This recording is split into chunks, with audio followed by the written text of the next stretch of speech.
I've had an interesting little relationship with the Apple Watch Series 3 in the last couple weeks of testing, and most days I absolutely love it. And then there's some days where I kind of get frustrated with it too. So maybe this wasn't the right relationship, and the big question is, do I miss the X? I was so proud of myself for coming up with that. All right, what is going on, everyone? My name is Des, and welcome to episode 2 of the Apple Watch Series 3 review. And today's episode is called Honey, I Love You. Let's make this thing work. If you haven't seen episode 1, The Honeymoon, you can check that episode out right here. So The Honeymoon was great. I had so much fun with the tight integration of all the smartwatch features with the iPhone, and its luxurious design and sexy curves totally won me over. But after using it really heavily, I kind of feel like I'm in a relationship with someone that doesn't necessarily live up to their potential. So let's first talk about the stock workout experience, which is actually pretty darn good after you get used to it.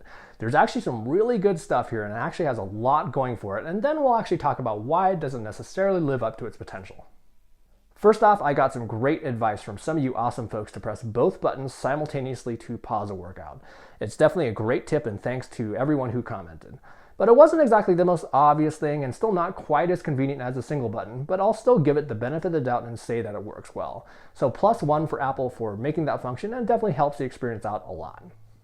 In terms of GPS and GLONASS performance, it did wonderfully with its once per second sampling rate, and I really never had a single issue with it.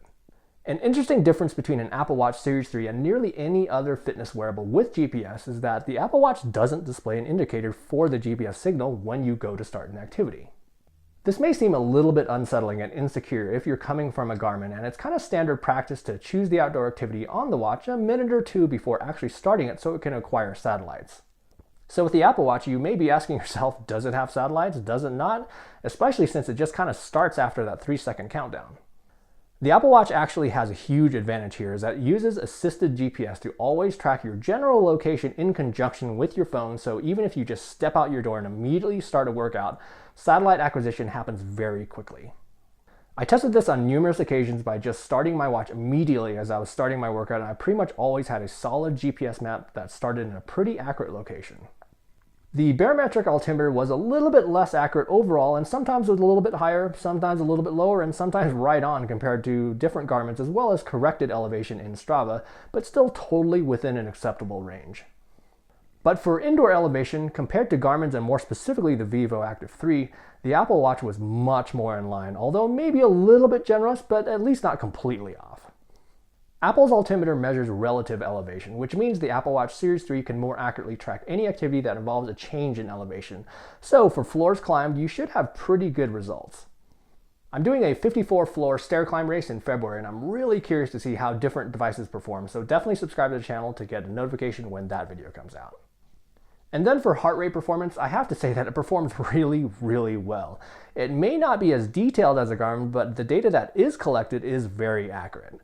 The average heart rate for all activities was very accurate for being a wrist-based device, and was maybe just 5 to 10 beats per minute off from my heart rate strap for nearly all of those activities, whether they involved wrist flexion or not. It always displayed a fairly realistic and accurate heart rate during workouts, and I rarely had moments where the heart rate went off the rails like I've experienced on some occasions with a few different Garmins. So overall, I am super impressed with heart rate, and it's really good. And no, I did not forget about max heart rate, and we'll talk about that here in just 1 second. In regards to the most common built-in activities, it was spot on for outdoor running, which is almost nearly a given for nearly any fitness wearable with GPS and heart rate in this day and age, and it tracked changes in speed very well. However, indoor walking and running blew me away. The algorithms that Apple uses for calculating indoor walking and running, both on an indoor track or a treadmill, were freaky good. With most devices, I actually like to try a treadmill run first, just to see where it lands without any outdoor calibration with GPS. It's definitely not how you're supposed to do it, but I'm always just a little bit curious. The first run on a treadmill wasn't really all that bad. But after a couple runs outside, treadmill results started to become really accurate with both shorter and longer runs, with maybe only about a 1/10 of a mile variance with the treadmill, as well as the Fenix 5X, which was previously calibrated with the treadmill. Along with many other folks, I like to do speed work on the treadmill because I can control pace, so make sure to run fast outside a couple times first, just so the accelerometer can learn your patterns for those faster paces. And then for anyone curious, it does not have manual treadmill calibration, but in my opinion, it doesn't even need it. And then where it really shines is for walking and running on an indoor track, and it absolutely nailed distances, whether I was walking at a slow pace or fast pace, and whether I was running with a short or long stride. For cycling, it was very similar to running, where both GPS and heart rate performance was really quite good. However, a notable omission is autopause for cycling, where it does have that ability for running.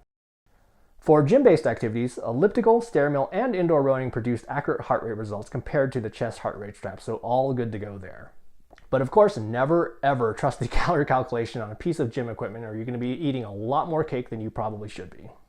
So for what data it collects, or more accurately displays, it's actually one of the best that I've ever tested for a wrist-based wearable, and I'm super impressed. But then you start to dig in a little bit deeper, and then you may be a little bit underwhelmed with the rest of the experience. The reality of the Apple Watch is, coming from a Garmin user for over 6 years, is that it's simply not the same. There are just so many differences coming from actually using a watch that you may not ever get used to. So the first odd thing for me was that it's billed as the ultimate sport watch, but then you go into the stock workouts and you see that it only has a fairly small list of activities, although they're the most common ones that most people use. Then you have this other option. If you never touch that other activity, you may never even know that it actually does come with so many more activity profiles. So you will only discover that list after starting an other activity for at least 60 seconds. Then when you stop the activity and go to save it is the point that you may discover that list, but you still may not. You have to click Name this activity to see that list. Name that activity in my mind means that you will name it yourself with whatever name you choose, not necessarily choosing an activity profile that it's already baked in. And no, you can't customize the name of this activity on the watch nor on the app on the phone. And by the way, there's no way I could even test a fraction of those other activities for this video, so look for a future episode where I'll be testing as many as I possibly can. And then it also doesn't appear that you can actually delete an other activity after you've actually performed one, or in my case was just testing with Cricket, which I've never done. I'm still perplexed by the inability to view activity details on the watch itself after you have completed the workout and pressed done. After you press done, it's not available to you on the watch. This is just one example of how there's tons of data that could be displayed, but you just can't have it. Or at least you can only have it the Apple way, which is through the Activities app after you finish your workout. Another weird thing is that it may not display your daily activities in chronological order. I don't know exactly what order this is in, as I did yoga and cricket before I did cycling and running. You'll also get stuff like average heart rate and average pace, but you won't be getting max heart rate nor pace displayed on your workout summary, but you can actually view the max heart rate through health. They take an effort to separate out active versus total calories, which is very important, but then just kind of leave out stuff like max heart rate, which can be a very important tool for training. And then here's my biggest complaint, the odd relationship between the Activities app and the Health app. I do get that the Activities app is merely just a snapshot of the more detailed metrics in the Health app, but this just isn't that user-friendly on a lot of facets. So yeah, you can dive into Health and view some more of that detailed data, but do so at your own peril. I can get lost in there faster than I do at a corn maze at midnight. It's kind of like the Health app provides way too much detail and the Activities app just doesn't provide enough. So maybe this is something I just need to get used to, but I really think that these two could be integrated somehow to create a little more cohesive experience. So that's the stock workout experience, so what about third-party apps? So here's the thing, I tried out a lot of the third-party apps.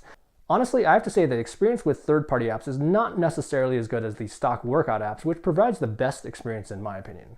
The only exception is Nike Run Club, as it has a really nice UI and a very similar experience to the stock workout functions with watchOS. But the rest of them, well, I'm not necessarily a huge fan by any means. So I'm actually a little bit hesitant to review the third-party apps for a few reasons. Most of these apps use the same API and sensors that the stock workout apps use, so the data that is collected should be similar. Should be. The thing is, third-party apps could manipulate this data after the fact. One example is how Strava could change the elevation based on the data that they've collected. The second reason, which is probably more important really, is that not all third-party apps have taken advantage of all the new information that can be shared through their API, and namely, that's going to be routes. This was just introduced with the latest watchOS, so it's going to take developers a little bit of time to catch up and integrate, so I'll have a follow-up episode where I'll go through a lot of the most popular third-party apps and which ones are best for different types of activities. So for now, unless you're already tied to a certain platform like Strava, I would actually recommend using the stock workout app because I think it actually provides the best experience. If you need to share and export that data, I would definitely recommend using RunGap, as it actually provides the most flexible solution. So what does this all mean? Overall, I am super impressed with all the data it collects, and it's on par with any Garmin, and in some cases it's actually even a little bit better. But boy, with some of those weird experiences on the watch as well as some of the apps, it definitely makes me miss my ex. And here's the thing, if you noticed, all of my complaints could be solved with changes to the software. So Apple, it would really not take much to make it a richer and more seamless experience without overwhelming the average user experience all that much. So does this mean that I'm returning it? Well, I'm not going to be like Tyra Banks on America's Got Talent and make you wait an eternity like she did with those poor girls on this year's season, so spoiler alert, I'm keeping it. I'll explain why in my final verdict episode, where I'll go through the daily wearable experience as well as my overall take on the device, so subscribe to the channel to get a notification when that video comes out, along with my Vivo Active 3 versus Apple Watch Series 3 comparison video that's coming out after this one. Thanks so much for watching, and we'll see you soon.